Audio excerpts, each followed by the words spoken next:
الحمد للہ رب العالمین والصلاة والسلام علی خاتم النبیین وعلی اہلہ وصحبہ اجمعین ومن تبعہم بإحسان الی یوم الدین۔ یہ کتاب عظمت صحابہ تالیف کردہ عبدالمعید مدنی 1500 پیج پر مشتمل ہے۔ اس میں اس بات کی وضاحت ہے کہ رسول گرامی صلی اللہ علیہ وسلم کے صحابہ کے متعلق ہر مسلمان کا کیا عقیدہ ہونا چاہیے، اور ہر مسلمان پر صحابہ کے کتنے حقوق ہیں، ان کو کیسے ادا کیا جا سکتا ہے۔ صحابہ سے متعلق قرآن و سنت میں جو آیات و حدیث آئی ہیں وہ سینکڑوں بلکہ ہزاروں تک جاتی ہیں۔ ان سے یہ طے ہو جاتا ہے کہ صحابہ سے متعلق ہمارا موقف عقیدے کا ہے، ہمارا تعلق عقیدے کا ہے۔ شاندار تاریخ کا حصہ تو ہیں ہی، لیکن وہ عقیدے کا حصہ ہیں۔ قرآن و سنت میں ان کا ذکر آیا ہوا ہے، اللہ تعالیٰ نے ان کی تعریف کی ہے، رسول کریم صلی اللہ علیہ وسلم نے ان کی تعریف کی ہے۔ ان نصوص کے ہوتے ہوئے جو عقیدہ بنتا ہے اس کے مقابلے میں لوگوں کی ہمہ شمہ کی باتیں ہیں، تبصرے ہیں، نقد ہیں، یا ان کی مذمتیں ہیں، یا ان کی گالیاں ہیں، مختلف لوگوں کی طرف آتی ہیں۔ اگر انسان اس کو مانے تو ملعون قرار پائے گا، اس کا عقیدہ باطل ہوگا اور اس کی دینداری ختم ہوگی، بسا اوقات کفر تک پہنچ جائے گا، اور اس کی سزا دنیا میں اگر متعین کرنی ہو تو اس کے قتل ہونے کی بات آ جاتی ہے۔ تو یہاں سب سے اہم مسئلہ یہ ہے صحابہ کے متعلق کہ آپ یہ دیکھیں ہمارا ان کے متعلق عقیدہ کیا ہونا چاہیے، اور رہ گئی یہ بات دوسرے جو ان پر اعتراضات کرتے ہیں ان سے ہمارا کوئی تعلق نہیں ہے، اس کو جاننا ضروری بھی نہیں ہے، لیکن صحابہ کی فضیلت و عظمت جو قرآن و سنت میں آئی ہوئی ہے اس کو جاننا ہمارے اوپر واجب ہے، ہر مسلمان کے اوپر واجب ہے۔ اس کتاب میں یہی بات پیش کی گئی ہے کہ ہم یہ جانیں کہ صحابہ کیا ہیں، ان کے فضائل کیا ہیں، اللہ اور رسول کی طرف سے ان کے بارے میں شہادتیں، گواہیاں اور تعریفیں آئی ہوئی ہیں، ان کا مقام و مرتبہ کیا ہے، اور ساتھ ہی ساتھ یہ جو ہمارے لیے انہوں نے کیا ہے ان کے نقوش ساری دنیا تک باقی رہیں گے۔ ان کی جو کوششیں ہیں دین کے اشاعت میں، جو انہوں نے دین پھیلانے کے لیے جد و جہد کی ہے، اس کے اثرات قیامت تک باقی رہیں گے، اور ہر مسلمان ان کی ان کوششوں سے مستفید ہو رہا ہے۔ ایک بھی مسلمان ان کی احسان سے بالا نہیں ہے۔ ہر مسلمان کی ایمان میں، اس کی تعلیم میں، اس کی اسلام میں، اور ان کے کوششوں کے اثرات موجود ہیں، قیامت تک موجود رہیں گے۔ تو اس ناحیے سے دیکھنا ضروری ہے صحابہ کو کہ ہمارے اوپر کیا واجب ہوتا ہے ان کے تئیں، اس ناحیے سے نہیں کہ فلاں کیا کہہ رہا ہے، فلاں کیا کہہ رہا ہے، فلاں کیا کہہ رہا ہے، ان پر کیا اعتراضات ہو رہے ہیں، کیوں لوگ گالیاں دے رہے ہیں، نقد کر رہے ہیں، یہ سب فاسق فاجر لوگ ہیں۔ کسی مسلمان کو ان کو جاننا ضروری نہیں ہے۔ اس آیت میں، اس کتاب میں اسی بات کی کوشش کی گئی ہے کہ صحابہ کی عظمت کو نمایاں کیا جائے۔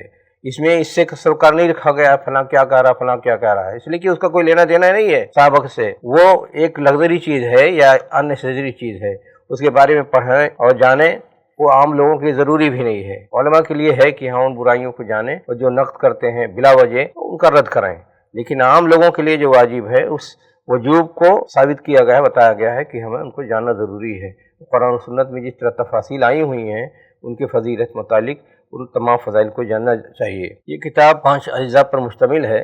پہلا جز صحابہ کی تعریف، قرآن میں ان کا مجموعی ذکر، حدیث میں ان کا مجموعی یعنی پورے صحابہ کا مجموعی ذکر، اور پھر اہم اہل سنت کی عقائد کی کتابوں میں ان کا کیا ذکر ہے اور کیا عقیدہ بیان کیا گیا ان کے متعلق، اور پھر یہ جتنے بڑے بڑے علماء جیسے قرآن و سنت کے بعد صحابہ، تابعین، تبع تابعین اور عظیم علماء گزرے ہیں، ان کا تبصرہ کیا ہے صحابہ کے متعلق، یہ تمام چیزیں تفصیل سے بیان کی گئی ہیں۔ 3 اجزاء میں قرآن کی جتنی آیتیں ہیں اور صحابہ سے متعلق ہیں، اشارتاً کے بارے میں لوگ بیان کرتے ہیں، شان نزول کی آیتیں ان صحابہ کے متعلق نازل ہوئی ہیں تو ان کی تشریح کی گئی ہے، اور 5ویں جز میں یہ بیان کیا گیا ہے کہ صحابہ کے ہمارے اوپر حقوق کیا ہیں، اور تقریباً 9 حقوق بیان کیے گئے ہیں۔ مختصراً اس کتاب کا تعارف، اس کو ہم پڑھیں، دیکھیں، جانیں، اور میرے خیال میں اردو میں جہاں تک میں نے پڑھا دیکھا اتنی تفصیل کے ساتھ صحابہ کی عظمت کے سلسلے میں کوئی کتاب موجود نہیں ہے۔ امید کی ناظرین اس کو سنیں گے دھیان سے اور اس کو اپنے عقیدے کو درست کریں گے اور صحابہ کی عظمت کو صحیح معنوں میں جانیں گے اور اس کو اپنی زندگی میں زیر عمل لائیں گے۔ فضائل صحابہ کے متعلق نصوص کتاب و سنت اس کثرت سے ہیں کہ صحابی کی فضیلت مجملاً و مفصلاً، فرداً و جماعتاً بالکل نمایاں ہے۔ ان سے ان کی دینی شخصیت بھی طے ہو جاتی ہے، ان سے ان کی دنیاوی و اخروی قدر و منزلت، ان کا فضل و کمال سب طے ہو جاتا ہے۔ اور عروج انسانی کو کون سا ایسا عنوان ہے جو ان کو زیب نہیں دیتا یا ان پر سجتا نہیں؟ کمال انسانی کے سارے عنوان ان پر سجتے ہیں، ان کو زیب دیتے ہیں، بے شک وہ بشری حدود و امکانات سے ماورا نہیں تھے۔ اللہ تعالیٰ نے انسانی تخلیق کے جن عناصر، استعداد اور مسببات کو طے فرمایا ہے اور نوع انسانی کے جو امکانات ہیں، یہ سارے امور اصحاب کرام رضوان اللہ علیہم اجمعین کے ساتھ بھی وابستہ تھے۔ ان کا امتیاز یہ تھا کہ انہوں نے رب کریم کے احکام اور رسول رحیم کے ارشادات کو زندگی کا رہنما بنایا اور صراط مستقیم پر استقامت کے ساتھ چل پڑے۔ اللہ تعالیٰ کی نصرت اور توفیق ان کے ساتھ رہی اور وہ کامیاب ترین گروہ بن گئے۔ صحابہ کرام رضی اللہ عنہ کی جماعت تاریخ انسانی کا ربانی ماڈل ہے۔ تاریخ انسانی میں ایسے ربانی ماڈل کی مثال نہیں ملتی۔ اس جماعت کا ادنا ترین فرد بھی 0 پوائنٹ پر پہنچ کر بھی ایسی اڑان بھرتا ہے کہ صحابہ کی جماعت کے سوا دیگر تمام لوگوں کو قیامت تک پیچھے چھوڑ دیتا ہے۔ معیز، اسلمی اور غامدیہ کے واقعات کو پڑھیں اور ان کے متعلق رسول پاک صلی اللہ علیہ وسلم کی گواہی ملاحظہ کریں، آنکھیں کھلی رہ جائیں گی۔ جو لوگ ان کے اوپر قلم قتل تحریر فرماتے ہیں، ایسا لگتا ہے کبوتر باز ہیں یا خیالی فاختہ اڑاتے ہیں۔ ان کا یہ مقام بلند کسبی بھی ہے اور وہبی بھی ہے۔ ان کا وجود بھی انسانی فلش اور بلٹ پر مشتمل ہے، لیکن ایمان ان کے شماخ قلب میں اتر گیا تھا، ایمان ان کے ریشے ریشے میں سما گیا تھا۔ ان کی شخصیت بے آمیز تھی، وہ اتنے کھرے تھے کہ کندن بن گئے تھے۔ خیر کی طلب اور کار خیر کی انجام دہی ان کی زندگی کا مقصد اولین تھا۔ ان کی ساری صلاحیتیں بے کم و کاسٹ، پورے خلوص اور قلبی آمادگی کے ساتھ، بلکہ سرشاری اور محبت کے ساتھ دین کے لیے وقف تھیں۔ یہی طلب، جافشانی، سرشاری، خلوص اور دلی آمادگی تھی کہ رب کریم نے ان کو چن لیا، ان کو تمام نعمتہائے کاملہ سے نوازا اور رہتی دنیا تک انہیں نقش دوام بنا دیا۔ ان کی جہود کو لازوال اور ان کو اسوہ اور نمونہ بنا دیا، ان کے دینی اثرات کو قیامت تک محفوظ کر دیا، ان کی شخصیت کو مسلمانوں کے عقیدے کا جز بنا دیا، ان کی شخصیت کو دستوری تحفظ عطا کیا، مسلمانوں کے اوپر ان کے حقوق متعین کر دیے۔ قرآن کریم اور احادیث نبوی میں ان کے فضائل کے متعلق وارد نصوص اس کثرت سے ہیں کہ تمام صحابہ کا مقام، ان کی شناخت، ان کا اخروی صلہ اور انعام حتمیت کے درجے میں پہنچ جاتا ہے۔ یہ اسلام اور تاریخ اسلام کا ایک اہم باب ہے۔ ہر مسلمان کو اس حقیقت اور حتمیت کو جاننا چاہیے۔ اسے جانے بغیر نہ دینی مطالعہ مکمل ہوگا، نہ دینداری مکمل ہوگی۔ قرآن کریم اور سنت صحیحہ میں فضائل صحابہ سے متعلق وارد نصوص کی اگر توضیح و تشریح ہو اور ان کی فہرست بنے تو عظمت صحابہ کے نو بنو نقوش سامنے آئیں گے۔ چند نقوش زیر ملاحظہ ہیں۔ نمبر 1، تمام احکام میں ان کو مخاطبین اولین بنایا گیا اور بعض سیاق میں ان کو خاص حکم دیا گیا۔ 2، عرب میں موجود یہود و نصارہ، منافقین و مشرکین اور ان کے اندر موجود شرک کے کردار سے صحابہ ان کے کردار خیر سے موازنہ ہوا اور اصحاب کرام مومنین اعظام کی اہمیت، مقام اور مرتبت کی وضاحت ہوئی۔ 3، انہیں مختلف بشارتیں دی گئیں، بعض عمومی ہیں اور بعض خصوصی ہیں۔ عمومی بشارتیں ان کے حق میں متحققہ ہیں اور بعد میں آنے والوں کے حق میں مترقبہ ہیں۔ نمبر 4، ان کی تربیت رسول پاک صلی اللہ علیہ وسلم کی نگرانی میں ہوئی، ان کا تزکیہ ہوا، ان کی تعلیم ہوئی اور انہیں براہ راست قرآن و سنت کا علم رسول پاک صلی اللہ علیہ وسلم سے ملا۔ 5، ان کو رسول پاک صلی اللہ علیہ وسلم کی معیت ملی۔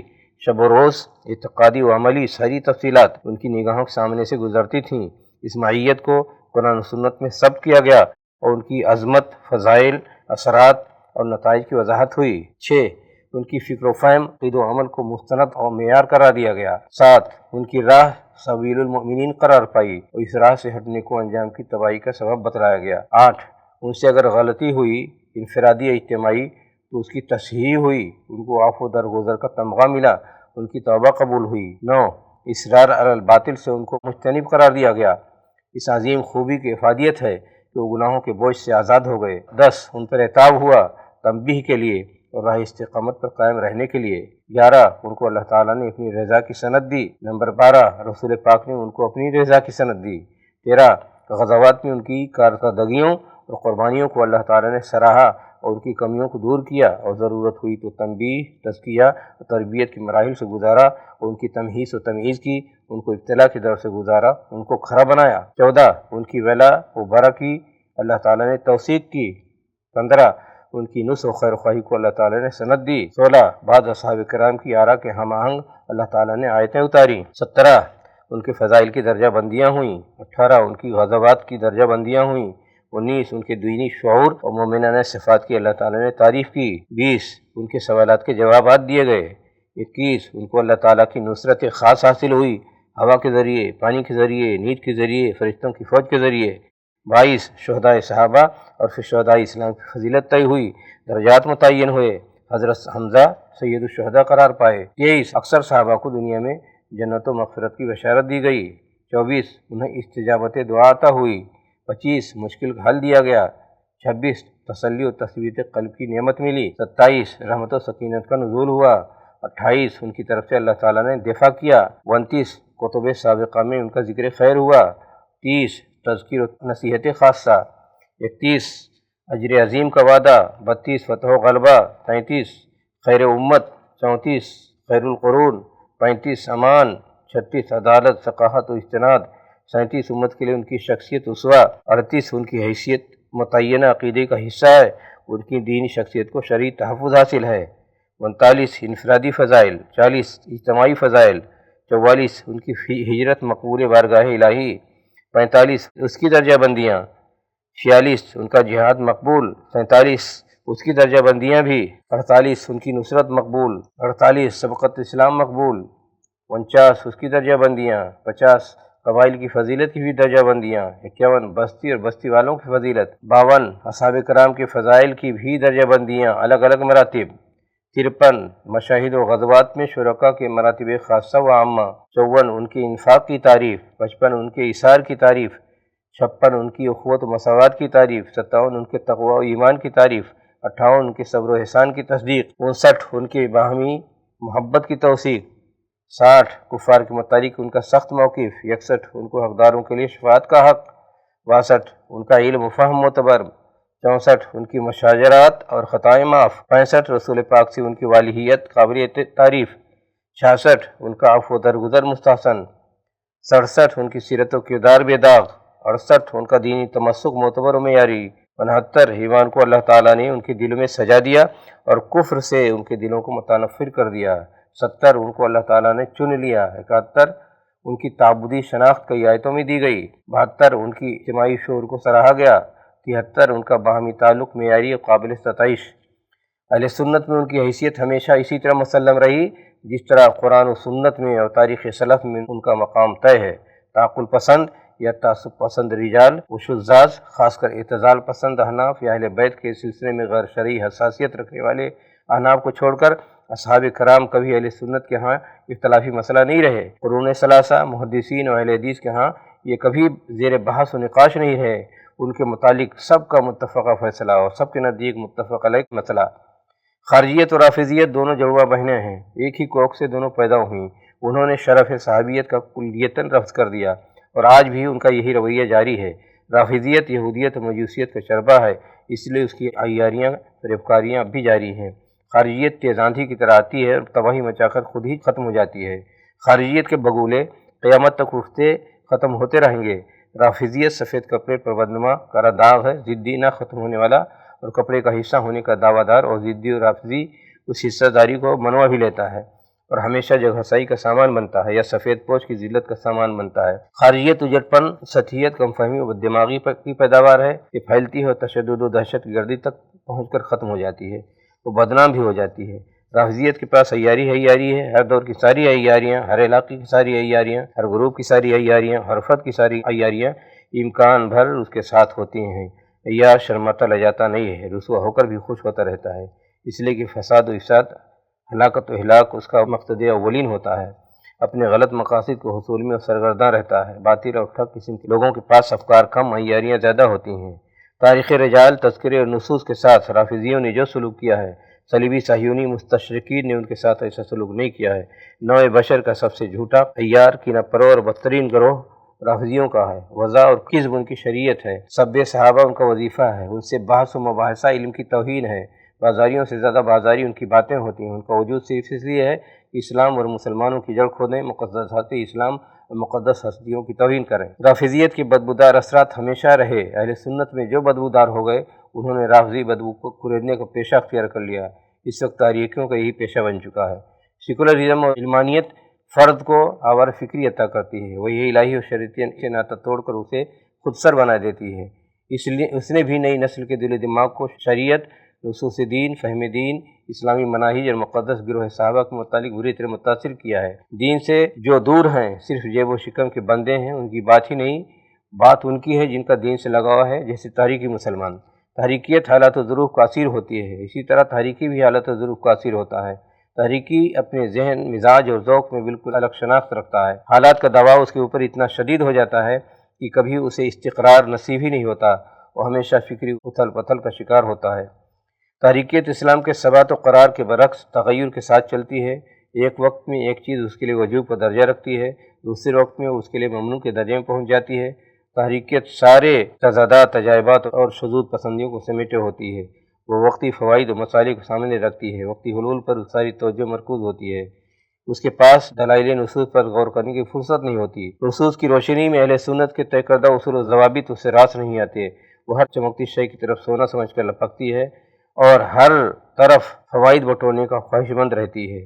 جو رویے اور اشخاص حالات و ظروف کے قیدی بن جائیں، وقتی مسائل جن کا مقصد اولین ہو، ظاہر ہے ان کی ذہنیت دینی نہیں بن سکتی۔ ان کے لیے دلیل اور پروف بے وقاسی باتیں ہیں۔ ان کے ذہنی شاکلہ میں وہی چیز پھر بیٹھے گی جو ان کے لیے مفید نظر آئے۔ بحث و دلیل کی بات وہاں آتی ہے جہاں کتاب و سنت اور صحیح طور پر سمجھانے اور سمجھنے کی بات ہو۔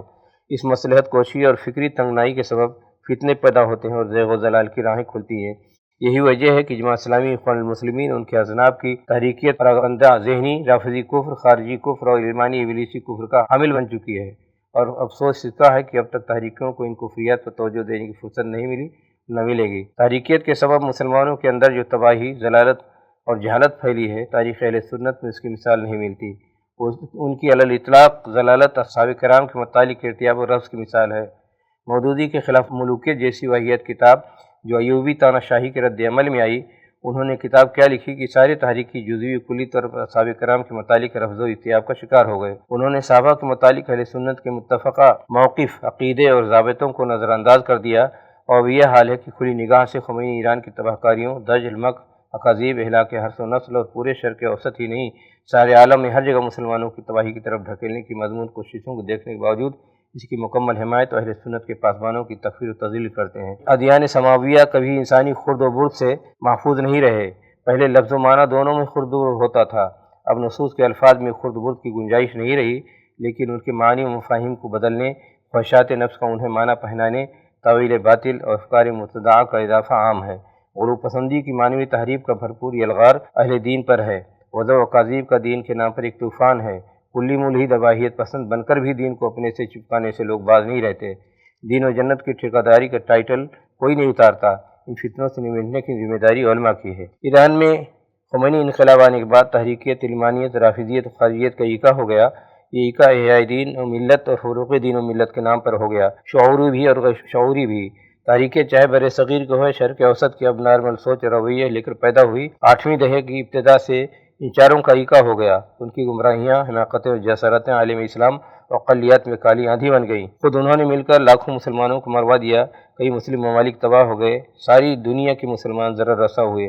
ان کی مذبوحی حرکتوں کے سبب استعماری جدید نئے عالمی نظام کے تحت عالم اسلام میں لاؤ لشکر لے کر گھس آیا اور اپنے چیلوں کو ساتھ ملا لیا۔ پھر وہ تباہی مچی کی تاتاری فتنہ ہیچ ہو گیا، اور بڑی خطرناک بات یہ کہ تحریکیت نے سارے عالم میں، خاص کر بلاد غرب میں، سیکولر اسلام کا نسخہ تھما کر سیکولر ملاؤں کو مساجد، مدارس و اداروں میں بٹھا دیا، جو دین اور فسق و فجور کو ایک بنائے ہوئے رہتے ہیں۔ علماء کی مرجعیت خاک میں مل گئی۔ تحریکیوں کا رفض صحابہ کا فتنہ اتنا عام ہو گیا ہے کہ ہر سیکولر تعلیم یافتہ بلکہ عام مسلمان اس فتنے کا شکار ہو گیا، اور تاریخی تو ہے ہی عجوب عالم۔ روافض نے انقلاب ایران کے بعد روزمرہ زندگی میں عالمی پیمانے پر سب سے بڑا کام سب صحابہ کا کیا ہے۔ اس کثرت سے سب صحابہ اور صحابہ پر تبرہ بازی میں تحریریں آتی ہیں اور تقریریں ہوتی ہیں کہ ہر مہ کے گھر میں تمام زندہ زبانوں میں پہنچ گئی ہیں۔ اہل سنت ان کے رد میں بہت سی تحریریں لکھی ہیں اور تقریریں کی ہیں، اور بہت اعلیٰ کوالٹی کی۔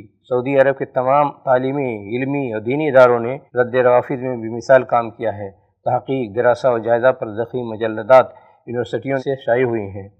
عام فہم کتابیں، کیسٹیں، مقالات، مضامین کی بھرمار اور سارے عالم میں اشاعت کا انتظام، سعادت مند لوگوں نے اس میں بھرپور حصہ لیا۔ خمینی ایران کی سیاسی، ثقافتی، دعوتی، حربی اور معماراتی سرگرمیوں میں میں نے بہت کچھ لکھا۔ ساری تحریریں شائع بھی ہوئیں، ان کے عام افادہ بھی ہوا۔ صحابہ کے سلسلے میں ایک طرف تو یہ نصوص کتاب و سنت ہیں جس کی تفصیل گزری، اس کے مقابل میں آج کے زمانے میں جس طرح صحابہ کے سلسلے میں لوگوں کا غلط رویہ ہے، اس غلط رویے میں سب سے زیادہ پیش قدمی روافض کی تو پہلے ہی سی ہے، لیکن تحریکیوں نے جس طرح اس میں حصہ لیا ہے تو ایسا لگتا ہے جیسے انہوں نے صحابہ کو صرف تاریخ کا ایک جز بنا دیا ہے، وہ عقیدہ کا حصہ نہیں رہ گئے ہیں۔ اس کی وجہ سے اس کثرت سے لوگوں کو صحابہ کے سلسلے میں غلط فہمی ہوئی ہے کہ آج ایک بہت بڑا فتنہ بن گیا ہے۔ اسی فتنوں کے رد کے لیے یا اس کو ختم کرنے کے لیے بہت سے علماء نے کوششیں کی اور صحابہ کی عظمت کے سلسلے میں تحریریں اور تقریریں کثرت سے کی گئیں۔ یہ کتاب